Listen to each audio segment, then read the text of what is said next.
कोल्हापूरच्या श्री महालक्ष्मी कोऑपरेटिव्ह बँकेच्या कारभारावर गंभीर प्रश्नचिन्ह निर्माण करणारा धक्कादायक प्रकार समोर आला आहे। ग्राहकांच्या खात्यामध्ये कथित गैरव्यवहार करून तब्बल 1,10,00,000 रुपयांचे कर्ज परस्पर काढून पैशाची अफरातफर केल्याचा गंभीर आरोप करण्यात आला आहे। विशेष म्हणजे हा प्रकार तब्बल 4 वर्षांनी समोर आला। कोल्हापूर, सांगली आणि पुणे जिल्ह्यामध्ये 11 शाखा असलेल्या या बँकेच्या अंतर्गत यंत्रणेवर आता अनेक प्रश्न उपस्थित होत आहेत। ग्राहकांच्या नावावर एवढ्या मोठ्या रकमेचे कर्ज काढले जात असताना बँकेला याची माहिती कशी मिळाली नाही असा सवालही उपस्थित केला जात आहे। कर्जदार विशाल जाधव हे थकीत कर्जाचे हप्ते भरण्यासाठी बँकेकडून तगादा सुरू असताना दुसऱ्या फायनान्समधून कर्ज काढण्यासाठी गेले, त्यावेळी त्यांच्या नावावर झालेल्या व्यवहारांची माहिती समोर आली आणि संपूर्ण प्रकार निदर्शनास आल्याचा त्यांचा दावा आहे। काय नाही, माझं ते लोनचं प्रकरणचं मी सिव्हिलला बघितल्यानंतर ते दिसायला लागलं। मग मी जाऊन विचारलं मॅनेजरला की हे कर्ज कसलं काय, तर ते म्हटले ते ठेवीवरचं कर्ज आहे, ते काय आपलं हे तुमचं काय संबंध नाही, त्यात ते कर्ज नील झालेलं आहे। मग नील झालं तर माझं सिव्हिलला माझ्या दिसते कसं, आणि एवढी मोठी रक्कम माझ्या अंगावर कर्ज झालं कसं, ते मी त्यांना विचारलं। तर ते आम्ही 23 तारखेला त्यांना अर्ज दिला की बाबा आम्हाला त्याचा तपशील द्या, तर त्यांनी काय दिलं नाही, आजपर्यंत त्यांनी दिलं नाही। त्यामुळे आम्ही या बँकेत आता त्यांच्या मेन अधिकारी वर्षापूर्वीचं हे कर्ज आहे आणि तुम्हाला कधी कळालं? हे 2023 असं या दरम्यानचं आहे। 24चं लास्ट कर्ज दिसते। तुम्हाला समजलं कधी? हे आत्ता समजलं मला या महिनाभरात। त्यानंतर तुमचा मॅनेजरने तुम्हाला काय सांगितलं? हे जे काय कागदपत्र असले ते दाखवा म्हणून सांगितलं। आम्ही विशाल देखवतीने आम्ही सगळी जाऊन तिथं चौकशी केली, तर तिने आम्ही अर्ज दिला, तर त्या अर्जाला तिने अजून काही उत्तर दिलं नाही। ते आता त्यांच्या मेन अधिकाऱ्यांना भेटायला आलो, ते आता ते म्हटले 14 तारखेपर्यंत आपण तुम्हाला तपशील देतो, एवढं सांगितलं। बाकीचं आम्हाला त्याबद्दल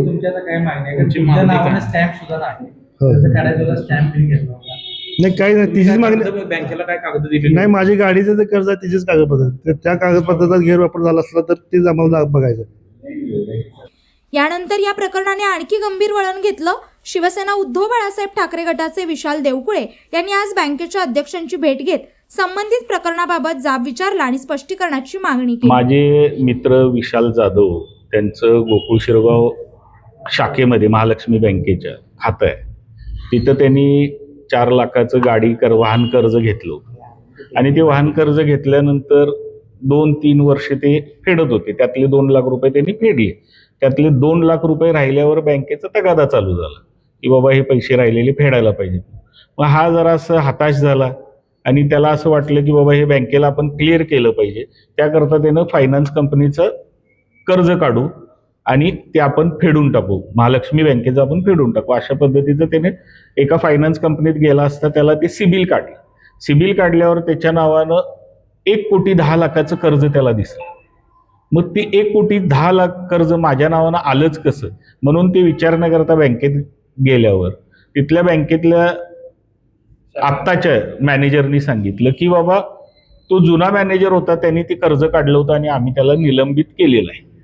जर माझं असं म्हणणं आहे की अशा पद्धतीची जर कर्ज ज्या व्यक्तीला माहितीच नाही की माझ्या नावानं कर्ज आहेत आणि त्या व्यक्तीला उद्या घातपात काय झाला असतं, तो मेला असता, काय झालं असतं, मॅनेजर तो दगावला असता, तर ह्याच्या कुटुंबावर, ह्याच्या घरावर बँक आली असती, ह्याच्या घराला कुलूप, ह्याची बायका पूर्व रस्त्यावर आली असती।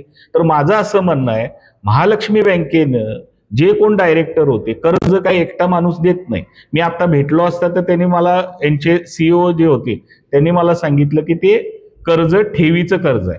ज्या माणसाचं 2 लाख थकीत आहे त्याच्या 50 लाखाच्या ठेवी असतीलच कशा, आमचा हा प्रश्न त्यांना होता। आणि आम्ही आता त्यांच्याकडे 1,10,00,000 कशा पद्धतीने याच्या नावानं कर्ज केलं त्याची तपशिलासहित माहिती द्या म्हणून त्यांच्याकडे मागणी केली। ती माहिती मागितल्यावर त्यांनी आम्हाला असं सांगितलेलं आहे की 14 तारखेला आमची डायरेक्टर बॉडीची मीटिंग होईल आणि त्याच्यानंतर 7 दिवसामध्ये तुम्हाला तपशिलासहित माहिती देतो, त्याच्यानंतर पुढचं काय करायचं ते आम्ही कायदेशीर करणार। दरम्यान बँकेचे अध्यक्ष केदार हसबनीस यांनी संबंधित मॅनेजरवर कारवाई करण्यात आल्याचं सांगितलं। तसेच हे प्रकरण सध्या न्यायप्रविष्ट असून संबंधित सर्व कागदपत्रे न्यायालयात सादर करण्यात आल्याचं त्यांनी स्पष्ट केलं आहे। सर्वप्रथम हे प्रकरण जे आहे हे 4 वर्षापूर्वीचं जुनं प्रकरण आहे। आमच्या त्यावेळेच्या ब्रँच मॅनेजरनं त्या शाखेमध्ये त्याला दिलेल्या अधिकारांचा गैरवापर करून ही काही प्रकरणं केली होती। त्या संदर्भातली बाब आम्ही त्याच वेळेला न्यायप्रविष्ट केलेली आहे. त्याच्यावरती चौकशी सुरू आहे. पोलिसात कंप्लेंट झालेली आहे. रिझर्व्ह बँकेलाही जी काय कळवायला लागते ते योग्य वेळेला आम्ही कळवलेलं आहे. सर्वात महत्त्वाची गोष्ट म्हणजे या प्रकरणातले सगळे पैसे आमचे वसूल झालेले आहेत आणि आमची ह्या प्रकरणाची जी चौकशी आहे ही अजून सुरू आहे. ही चौकशी सुरू झाल्यानंतर त्याच्यातून जे काही निष्पन्न गोष्टी होणार आहेत त्याच्यावरती आम्ही परत पुढेही ॲक्शन घेणार आहे. बँकेला आज कुठलाही या प्रकरणामुळे धोका नाही. आमची बँक अतिशय सक्षम पायावरची उभी आहे आणि रिझर्व्ह बँकेचे सर्व निकष आम्ही चांगल्या पद्धतीने पूर्ण करतो. सगळ्यात जास्ती डिव्हिडंड देणारी आपली कोल्हापुरातली किंबहुना महाराष्ट्रातली आपली ही एकमेव बँक आहे. त्यामुळे सभासद व ठेवीदार या सर्वांनीही या कुठल्याही गोष्टीबद्दल काहीही चिंता बाळगू नये. बँक अतिशय सुस्थितीत आहे. सर्व पैसे वसूल झालेले आहेत आणि ज्या मॅनेजरने या गोष्टी केलेल्या आहेत त्याच्यावरती आमची ऑलरेडी ॲक्शन झालेली आहे. पोलीस कंप्लेंट झालेली आहे. त्यामुळं 4 वर्षाच्या प्रकरणाचा आज अचानक हा विषय समोर आलेला आहे.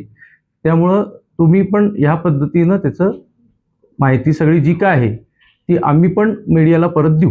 संबंधित व्यक्तीनं 1,10,00,000 रुपये कर्ज उचलल्याचं म्हटलंय.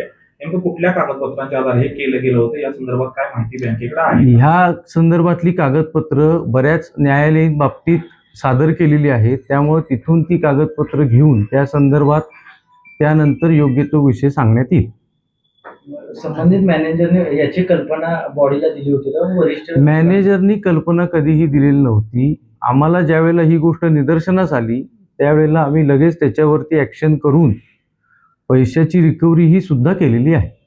या आरोप केला काय नेमकं बँकेकडे या संदर्भात काय आहे तक्रार? आमचं या पूर्ण प्रकरणाचाच तपास चालू आहे. जसं मी मगाशी सांगितलं की आमच्या पूर्ण प्रकरणाचा तपास सुरू आहे.